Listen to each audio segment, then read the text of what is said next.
지금 네팔에는 9개의 지역교회가 개척되어 있고요. 약 350명의 성도들이 모이고 있습니다. 그리고 이현우님께서는 5월 12일 날 이제 네팔 선교를 접으시고 은퇴하시고 이제 들어오시게 됩니다. 아마 이렇게 국내에서 또 타협을 하시게 될 것 같습니다. 그동안도 네팔을 위해서 기도해 주시고 또 기억해 주셔서 감사합니다. 특별히 제가 꼭 성남시정교회를 오고 싶었습니다. 첫 번째 이유는 제 철없는 아들이 저렇게 이곳에 나오고 있기 때문에 그동안 너무 이렇게 여러 바쁜 또 여러 교회의 일 가운데서도 이렇게 제 아들을 위해서 기도해 주시고 또 기억해 주시고 또 부대시 때도 면회도 가주시고 이렇게 해서 감사드리고 싶어서 제가 꼭 찾아뵙고 싶었고요. 두 번째 이유는 은영자매가 와서 열심히 네팔에서 봉사했기 때문에 또 저도 가서 홍남시정 교회에 인사를 드리고 싶다는 생각이 있었습니다. 오늘은 도전받는 믿음 그리고 도전해야 하는 믿음에 대해서 말씀을 남은 시간 나누고자 합니다. 도전받는 믿음에 대해서 첫 번째로 저는 작은 믿음, 그리고 두 번째로 이론적인 믿음, 세 번째로 의심되는 믿음, 네 번째로 약해지는 믿음, 이 네 가지로 생각을 해보았습니다. 작은 믿음은 우리가 정말 믿음이 많이 있다고 생각합니다. 저도 이제 선교사로서 활동을 하면서 청년들 이렇게 물어봐요. 형님, 나는 그런 믿음이 정말 부럽다 그런 얘기를 합니다. 근데 제가 이제 우스갯소리 그런 얘기를 합니다. 너희들도 네팔 와서 살아봐. 1년만 지나면은 다 같이 살아. 그래서 실제 이제 청년들이 오면은 그 지방에 방문하고 그러면요, 이제 기도가 신중해져요. 한국에서의 밥 먹을 때 기도 같지 않고, 한국에서 일어났을 때 눈 뜨고 기도하는 기도 같지 않고, 이제 지방에 가려면은 정말 많은 리스크, 위험이 있습니다. 그래서 기도들이 진지해지고 또 서로 기도해주고 그럽니다. 우리의 믿음은 정말 작은 믿음인 것 같습니다. 그 작은 믿음이 연관되어 있는 부분이 보면 가장 큰 부분이 사실은 생활에 대한 믿음이라고 생각합니다. 마태복음 6장 30절에 오늘 있다가 내일 아궁이에 던져지는 들풀도 하나님이 이렇게 입히시거든 하물며 너희일까 보냐 믿음이 작은 자들아. 저는 이 말씀을 처음 이렇게 대할 때 주님 이런 좀 시시한 거를 이렇게 말씀에 다루셨나요? 먹는 것, 입는 것, 그리 대단하다고 이런 것을 다루셨을까? 그런데 살면서 정말 주님 앞에 무릎 꿇는 것은, 살면서 배우는 것은 정말이구나. 정말 먹고 사는 거에 대해서, 생활에 대해서 염려가 굉장히 믿음을 도전하고 있는 것을 알게 됩니다. 제가 13년 전에 이제 네팔에 들어가서 저는 이제 이렇게 제 아파트와 제 퇴직금 제 재산을 다 정리해서 들어갔습니다. 그래서 저는 이제 그걸 통해서 자비랑 선교사로 파송이 되었습니다. 근데 이제 99시 리조트를 운영하면서 그 수익을 통해서 저희 가정이 살면서 선교를 해야 됐는데 지키기 전에 8개월 만에 돈이 다 떨어졌어요. 그때부터 제 믿음이 도전됐습니다. 정말 이렇게 넥타이 메고 양복 입고 직장 생활할 때는 몰랐는데 이런 선교지란 1960년대 같은 그런 나라에 가서 제 모든 것이 장부의 밸런스의 잔액이 제로가 되었을 때 그때 믿음이 정말 먹고 사는 것이 굉장히 크다는 것을 배우게 되었습니다. 그리고 오늘날도 사실은 그런 꼭 궁핍이 아니라 할지라도 오늘날도 사실은 어떻게 하면 더 잘 먹고 어떻게 하면 더 잘 입고 어떻게 하면 더 잘 사는 것의 문제인 것 같습니다. 오늘 예식이 있습니다. 그래서 제가 우리 아들하고 약속을 한 게 있거든요. 한국에 가면 내가 꼭 양복을 이번 해주겠다. 너도 이제 제대하고 3학년이면 양복이 하나 필요하다. 그래서 어제 그 분당 킹스클럽에 갔습니다. 그 아들 이제 와이셔츠, 넥타이, 구두까지 풀로 이게 뭐 양복 하나 준다고 했더니 끝나는 게 아니더라고요. 보니까 전체 다 있어야 돼. 심지어 양말까지. 그래서 풀세트를 해주고 우리 자매가 또 이제 이렇게 눈이 돌아갑니다. 여기도 한번 보자고 제 거 또 이것도 사고 저것도 사고 그러려고 제가 오늘은 그만하고 이제 오늘 아들 사는 걸로 기뻐하고 집에 돌아가자. 그래서 바로 제가 그 쇼핑을 스톱시키고 돌아왔습니다. 정말 이 보니까요 그 끝이 없어요. 제가 올해는 작정을 했습니다. 올해는 사지 말자. 올해 한국에 2달 사는 동안은 정말 없이 한번 그냥 있는 대로 살아보자. 우리가 부족해서가 아니라 이 먹고 사는 문제는 어떤 늘 우리에게 믿음을 도전하는 주제인 것 같습니다. 이 생활에 대한 부분, 또 우리는 이런 부분에 대해서 더 안전한 것들을, 더 윤택한 삶을 이렇게 사실은 추구합니다. 그러나 정말 이 원론적인 들풀도 하나님이 입히시는, 그러면서 저희들에게 믿음이 작은 자들아, 이런 것들을 하나님 예수님 질책하시는 것을 보면서 얼마나 내가 스스로 하나님을 배제하고 살려가는가, 생활에 있어서도 그런 부분에 도전을 받습니다. 환경에 대해서도 마찬가지인 것 같습니다. 마태복음 8장 26절에서 예수께서 이르시되 어찌하여 무서워하느냐, 믿음이 적은 자들아 하시고 곧 일어나사 바람과 바다를 꾸짖으시니 아주 잔잔하게 되거든요. 사실 이 안전사고는 정말 우리가 비참한 이런 비통한 이런 지금 사고 가운데 있는데, 이 안전사고는 예수님 때도 있었습니다. 실로암 망대 사건입니다. 이 사람이 사는 사회에서 이런 안전사고들은 늘 일어나는 것 같습니다. 그래서 이 죄 때문에 정말 이 땅에 우리가 슬픔과 고통과 이런 것들은 늘 또 다가오는 생각지 않은 이런 어려운 환경들은 정말 피할 수만은 없는 것 같습니다. 한 바다에서 이제 배 위에서 제자들이 죽게 되었을 때, 그들이 무서워하고 두려워했을 때 예수님은 바람과 바다를 꾸짖으시고 또 제자들을 꾸짖으십니다. 어찌하여 무서워하느냐, 믿음이 적은 자다. 우리는 환경이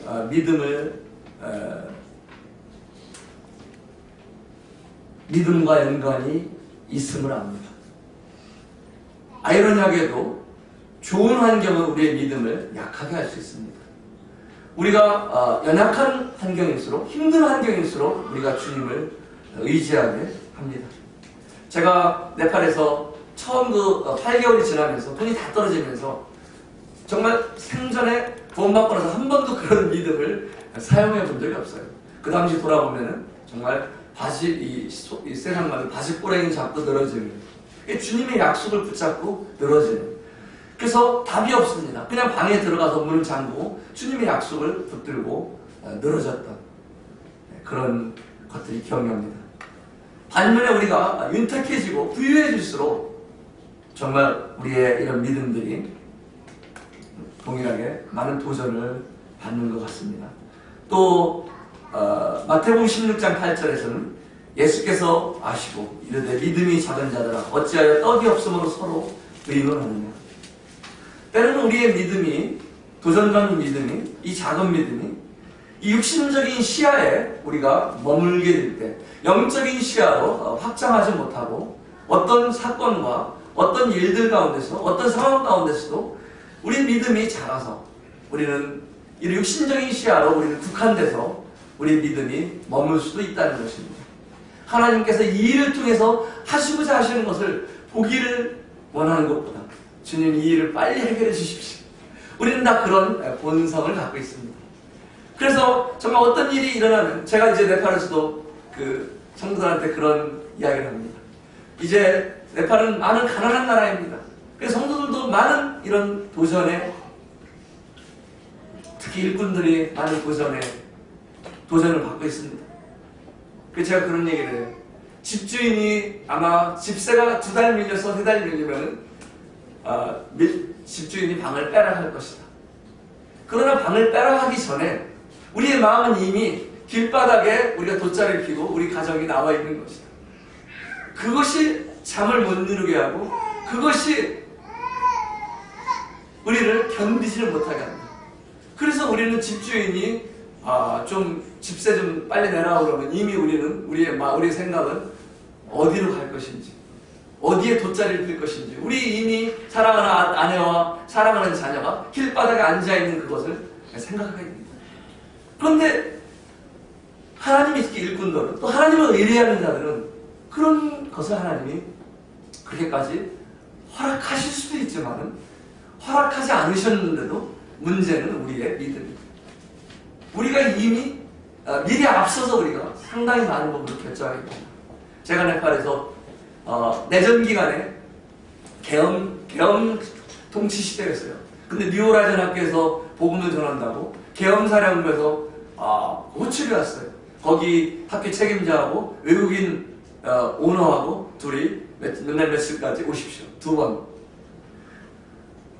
정말 그 호출을 받았는데 제가 이 가시나무 같이 떨리는 것이 다리가. 저는 믿음이 꽤 있는 줄 알았는데 뭐 죽으면 죽으리라. 지금은 그렇지 않습니다만 선교 초기에는 그런 믿음이 조금 있었습니다. 그래서 정말 담대한 줄 알았는데 제가 벌써 저희는 광주 사태 때 그 계엄 그런 걸 경험해본 세대잖아요. 그러니까 이미 이제 제 마음속에는 내가 이번에 들어가면 못 나오겠구나.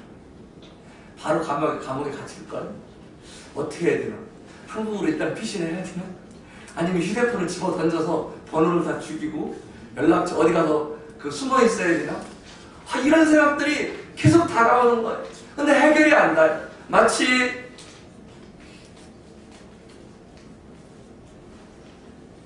야곱이 야복강에서 다 방법을 써봤지만은 그 강을 건너지 못하고 밤새 천사와 씨름했던 것처럼 이게 없는 거예요. 그래서 주님께서 그 시편 121편 말씀을 모든 그런 생각이 교차질 때 나중에 끝 무렵에 내가 산을 향하여 눈을 들리라. 주의 도움이 어디서 올까? 나의 도움이 어디서 올까? 천지를 지으신 여호와께서. 정말 내가 의지하고 제가 도움이 올 곳을 저의 도움이 되시는 그 하나님만을 바라보게 하시는 데까지는 많은 시간이 걸리더라고요. 그러더라도 워낙 떨리는 마음으로 계엄사령부에 들어갔습니다. 근데 제가 군에서 헌병 출신입니다. 근데 역시 가니까 이 계엄사령부에 헌병들이 딱 있더라고요. 딱 갔더니 어떻게 오셨냐고 그래요. 그래서 이런 뉴오라이즌 학교에서 왔습니다. 호출해서 왔습니다. 했더니 딱 명단을 보는 거예요. 명단이 없어요. 딱 그러는 거예요. 그래서 무슨 얘기입니까? 우리가 2번 호출 받았는데 학교 이름이 뭡니까? 그래요. 뉴오라이즌 아카데미입니다. 쭉 보더니 없습니다. 그래요. 명단이 없다는 거예요. 그런데 학교에 좀 문제가 있는 학교의 모임이 어제 있었다는 겁니다. 근데 거기에도 뉴오라이즌 명단이 없다는 거예요. 그럼 나 가도 되냐? 가십시오. 그래요. 정말 가도 되냐? 가라는 거. 얼른 도망가지. 제가 만약 그때 한국에 돌아왔다면, 잠시 한국에 피했다면, 제가 성도들에게 신앙에 대해서 이런 이론적인 신앙이 아니라 정말 하나님을 의지하는 것이 무엇인지 그런 살아있는 신앙을 어떻게 제가 말할 수 있겠어요? 정말 긴 밤이었고 정말 긴 나날이었지만은 하나님께서 저를 이 환경이 시험했습니다. 그리고 그런 정말 육신적인 고난 속에 그 위에 오는 그런 영적인 축복들이 얼마나 큰지. 왜냐하면 성도들이 그 일에 참여했습니다. 학교를 운영하는 지금 현재 교장 그리고 제가 지금 이사를 하고 있지만 교장과 그런 운영위원장 다 이런 형제들이 그 과정들을 그대로 저하고 겪어왔습니다. 그런 것들을 보면서 하나님을 살아계심을 배울 수 있는 그런 놀라운 계기들이 되었습니다. 우리는 정말 이 현재 보이는 이 떡이 없음으로 서로 의논했던 제자들에게 믿음이 작은 자들이라고 주님이 왜 말씀하셨을까요? 그 눈에 보이는 떡에 우리의 시야가 고정됩니다. 우리에게 허락된 것들에 대해서 우리의 눈이 얼마나 그 영적으로 발전하지 못하고 지금 당장 있는 이런 육신적인 현재적인 이런 곳에 우리 시선이 고정될 수 있는지요. 그래서 우리의 작은 믿음은 이런 생활에 대한 염려, 환경에 대해서 그리고 이런 육신적인 시야에 대해서 우리의 작은 믿음이 늘 도전을 받는 것 같습니다.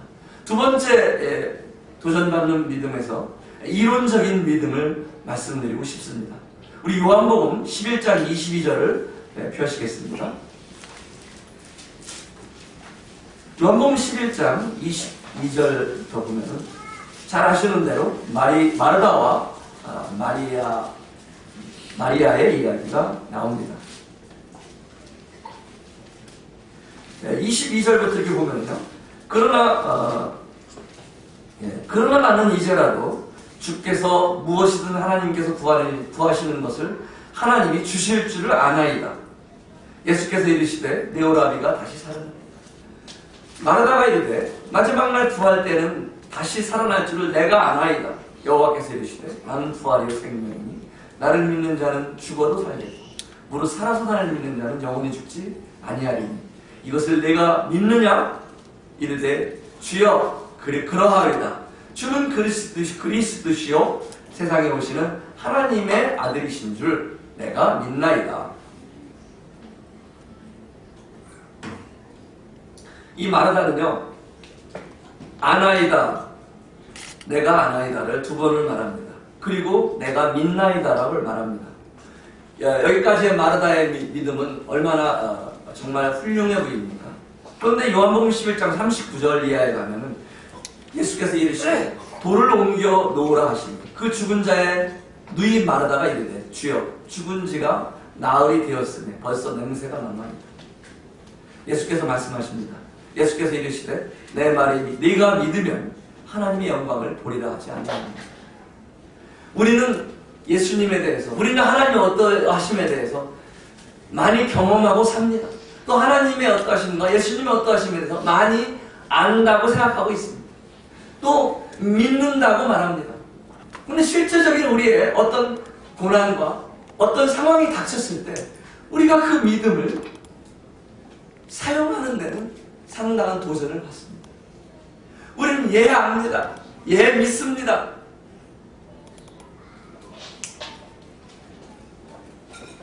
그런데 어떤 상황이 오면은 그 마르다에게 더 크게 다가온 것은 그 믿음보다는 그 순종보다는 죽은 지가 주여 죽은 지가 나흘이나 되었습니다. 벌써 냄새가 납니다.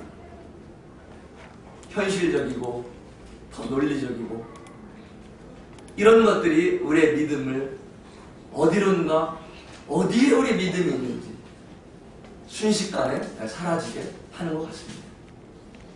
저는 그래서 이야기합니다. 그래서 그런 얘기 종종 합니다.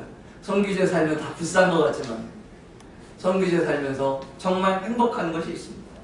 그것은 이 작은 믿음을 늘 사용해야 한다는 도전을 받는다는 거예요. 그리고 그 연약한 환경들이 믿음으로 말미암지 않고는 버티지 못하게 한다는 거예요. 그런데 제가 한국에 들어와서 잠시 쉬면서 보면요, 교회 올 때마다 또 느끼는 것, 성도님들 늘 말하는 것 중에 하나가 뭡니까? 요즘 살기 참 힘들다. 정말 살기 힘들다. 그리고 뭡니까? 바쁘다. 이게 노래처럼 우리 삶에 어쩜 우리 신앙 안에도 깊숙이 박혀있는 것 같습니다.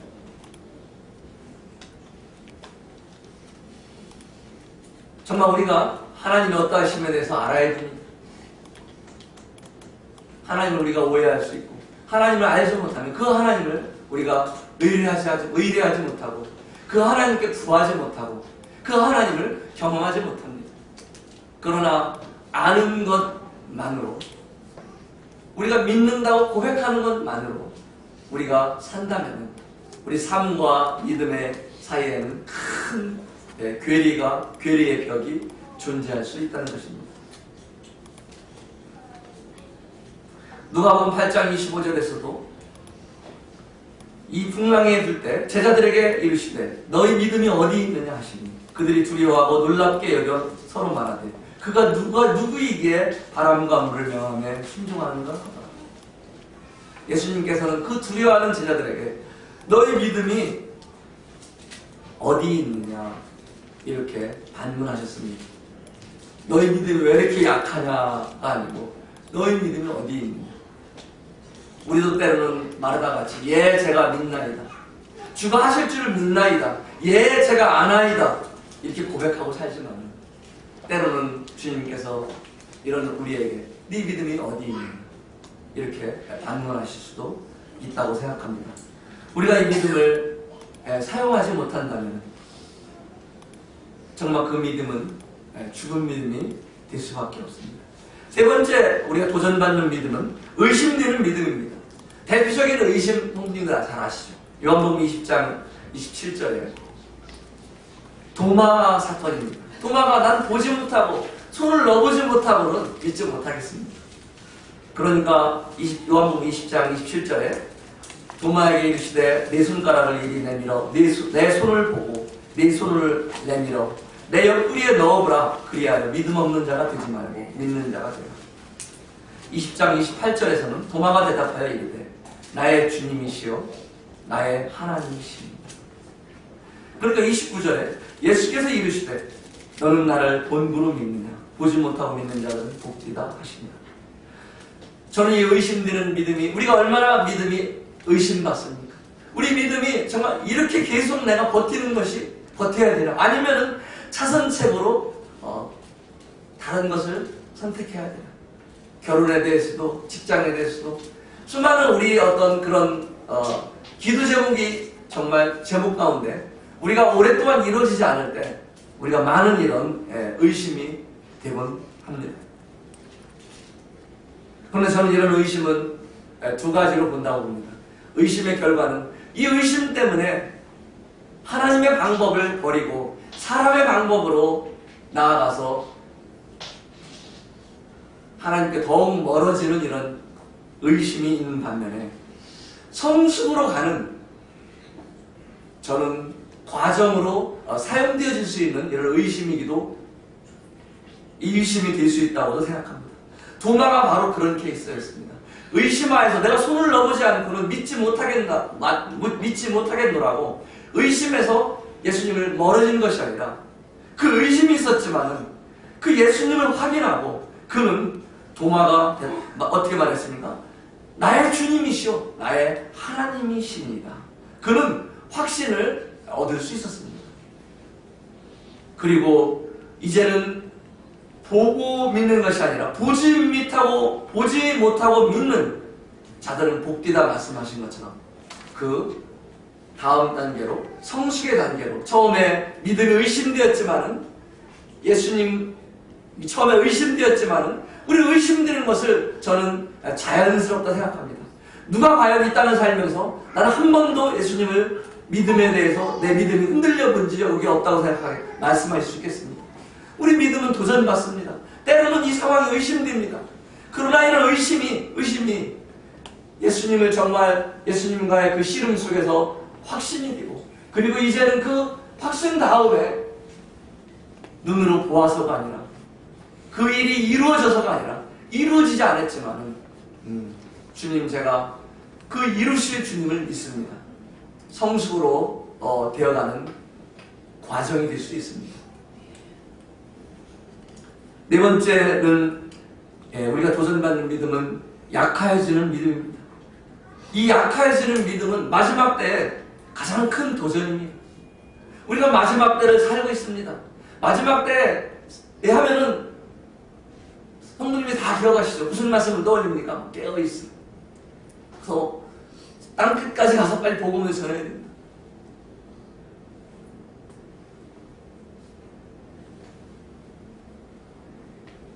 정말 저는 이 믿음을 지키는 것이 얼마나 큰 마지막 때에 저희 성도들이 마지막 때를 살고 있는 성도들의 숙제인가를 생각합니다.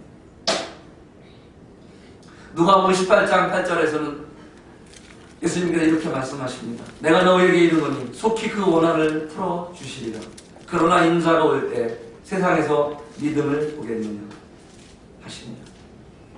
우리 주님 다시 오실 때 우리가 복음을 열심히 전하는 모습도 귀한 모습이지만 정말 우리 주님 다시 오실 때 우리가 깨어 있어야 됩니다만 우리가 복음을 주님 다시 오실 때 정말 그때까지 우리 믿음을 지킬 수 있을까요? 우리 믿음으로 깨어 있을 수 있을까요? 로마서 4장 19절에서는 아브라함을 말합니다. 아브라함의 100세나 되어 자기 몸이 죽은 것 같고 사라의 태가 죽은 것 같음을 알고도 믿음이 약하여지지 아니한다. 역시 동일하게 믿음을 약하게 하는 요소들은 환경입니다.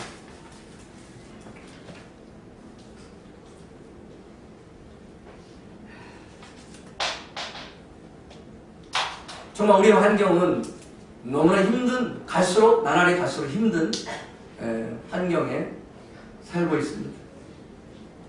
그래서 믿음으로 사는 것보다는 환경으로 사는 것. 저도 처음에는 그 보험을 드는 것을 그 성도님들이 이제 저희 처음 이제 그 선배들은 보험 드는 것을 좀 뭐가 보험을 들으면 비난하셨었어요.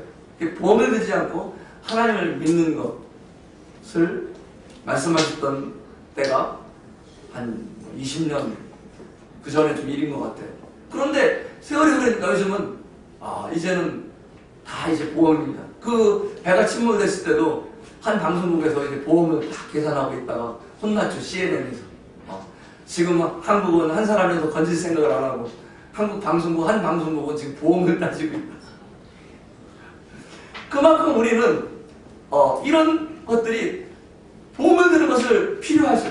그런데 이런 인위적인 것들이, 이런 세상적인 것들이 다 대신해줄 것 같아요. 점점 더 우리의 믿음을 세상적으로 더 이렇게 안전을 추구하고 세상적으로 더 해결하려고. 우리나라에 얼마나 큰 시장, 경제 시장 중에 하나가 연금 시장이라고 합니다. 보험과 연금 시장. 이 세상이 끝나는 날까지 죽지 않을 이 기름은 대체 연료가 나와서 기름 소비량이 줄어들 수 있지만 식량은 쌀을 안 먹어서 쌀 소비량이 줄어들 수 있지만 결코 줄어들지 않는 것이 보험과 연금 시장이라고 합니다. 우리가 보험과 연금이 필요한 시대에 살고 있습니다. 그러나 이 세상의 주관자들에 의해서 세상을 운영하는 사람들은 늘 그런 걸 얘기합니다. 노후 준비를 하셨습니까? 그래서 수많은 이런 노후 준비에서 이야기합니다. 그런데 그런 것들이 대부분 보면은 연금과 보험입니다. 그런 회사들이 주도를 합니다. 그런데 정말 우리가 연금과 보험만 돼 있다고 노후 준비가 돼 있는 걸까요? 주님 죽은 후에 말고도 있다면서. 그렇지 않죠. 수많은 그런 노년기의 우울증과 그 노년기의 사회적 활동, 노년기에 그 일이 없을 때의 공백기나 이런 것들은 수많은 이런 더 어려운 분들이 돈보다도 더 있습니다. 이 땅에서도 그런 것들이 간과되고 있어요. 왜냐? 보험회사들이 이 노후를 지금 계속 연구소를 차리고 그 연구소 데이터로 노후 준비가 된 사람은 지금 베이비붐 세대들은 23% 이하다. 완전하게 된 사람은 10%도 안 된다. 수많은 이런 연구 자료와 전략들이 제시되고 있습니다. 그런데 정말 그들이 삶 이후에 그들이 지옥에 대해서, 천국에 대해서 말하는 것은 듣고 싶어 하지 않습니다. 이런 시대에 저희들이 살고 있습니다. 우리도 이런 분위기에서 정말 이런 이 마지막 때에 살면서 우리도 이 세상에 함께 살다 보면서 영원한 것에 대한 준비, 하나님과의 준비, 이런 것들은 점점 어떻게 보면 식어져가고 이 세상에서의 준비가 더 크게 보이는 시대에 살고 있습니다. 정말 우리는 이 도전받고 있습니다. 저희들의 믿음이. 우리가 언제 구원받았든 우리는 그날부터 하나님을 믿는 믿음으로 이제껏 살고 있습니다. 그런데 이제는 정말 우리가 도전해야 하는 믿음이 필요한 시대에 살고 있습니다. 히브리서 12장 2절에서 믿음의 주여 온전케 하시는 이는 예수를 바라보세요. 정말 이 도전해야 하는 믿음을 말씀드리고 마치고자 합니다. 예수 그리스도를 바라보는 믿음을 생각합니다. 이 믿음의 원천입니다. 세월이 흘러도 그거 누가 모르나 말씀할 수 있습니다.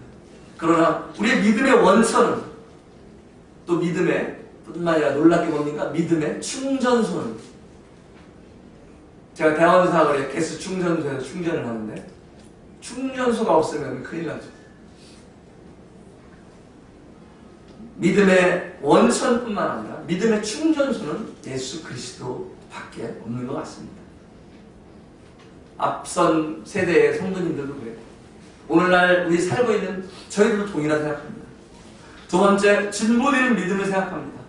빌립보서 1장 25절에 내가 살 것과 너의 믿음의 진보와 기쁨을 위하여 너희 무리와 함께 거할 이것을 확실히 아느니, 내가 살 것과 너의 믿음의 진보를 사도 바울은 걱정했습니다. 우리는 믿음이 아까 얘기한 대로 흔들리고 시험받을 수 있습니다. 그러나 반대로 퇴보될 수 있다는 거예요. 우리의 믿음이 진보되기를 사도 바울은 기도했고 우리 주님은 지금도 중보하시고 계십니다. 우리 믿음이 완전하다고 할 수 있겠습니까? 날마다 시험받는 이 믿음이 정말 진보될 수 있다면, 또 실패하더라도 우리가 다시 회복할 수 있다면 얼마나 귀한 믿음의 삶을 사는 것이겠습니까? 세 번째로는 역사되는 믿음, 경험되는 믿음을 생각해 보았습니다. 데살로니가서 1장 3절에 너의 믿음의 역사와 사랑의 수고와 우리 주 예수 그리스도에 대한 소망의 인내를 우리 하나님 아버지 앞에서 끊임없이 기억하는 정말 우리가 도전해야 하는 믿음은 역사되는 믿음, 경험하는 믿음이라고 생각합니다. 비전팀에 온 청년들이 그런 얘기를 합니다. 그동안 한국에서 자기 생애에 기도했던 것보다 비전팀 3주 동안 기도한 것이 더 많다. 왜 그랬을까요? 정말 이 천길 낭떠러지를 보면서 기도하지 않을 수가 없어요. 버스가 출발하기 전에 기도하고 버스가 도착하면 기도하고 늘 기도합니다. 기도할 뿐만 아니라 하나님이 역사하시는 그 역사를 봅니다. 하나님이 살아계셔 하시는 일을 경험을 할 수 있습니다. 정말 우리가 믿음이 없이는 아까 너희가 믿으면 하나님의 영광을 보지 않겠느냐라고 말씀하시죠. 영광은 우리가 이 땅에 와서 예배당에 와서 예수 그리스도의 십자가와 죽으심과 부활하심과 다시 오심과 그리고 그 하나님의 어떠하심에 입술로 드리는 예배를 통해서만 영광을 받으시는 것이 아니라, 우리가 믿을 때 우리가 연약하고 형편없고 자주 넘어지지만 그 지푸라기 같은 믿음일지라도 주님 제가 믿습니다. 주님 제가 정말 의심되지만 주님을 끝까지 이 일을 믿고 싶습니다. 이 일에 주님의 일하심을 기다리고 싶습니다. 이 믿음을 통해서 주님이 그것을 이루시고 주님의 때에 주님이 영광을 받으시고 우리도 동일하게 주님의 영광을 본다는 것입니다. 입술의 고백을 통해서만 아니라 우리의 작은 믿음을 통해서도 우리가 주님의 영광을 볼 수 있다는 것. 네 번째로는 잘하는 믿음입니다.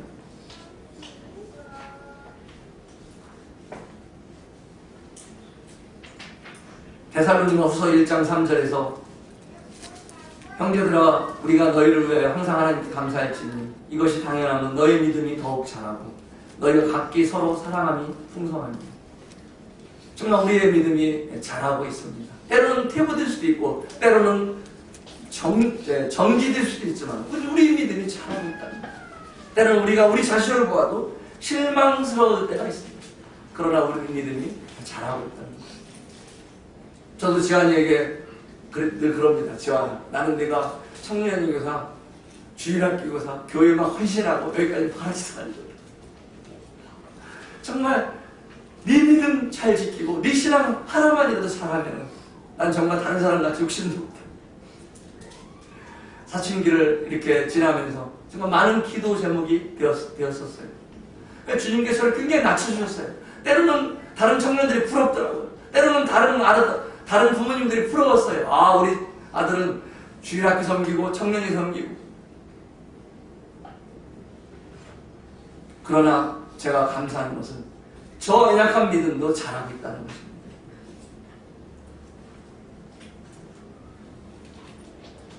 마지막으로 지켜야 되는 믿음이라고 생각합니다. 디모데후서 4장 7절에 나는 선한 싸움을 다 싸우고 나의 달려갈 길을 마치고 믿음을 지켰습니다. 오늘 아침에 큐티를 한 말씀인데요. 여호수아 22장 3절입니다.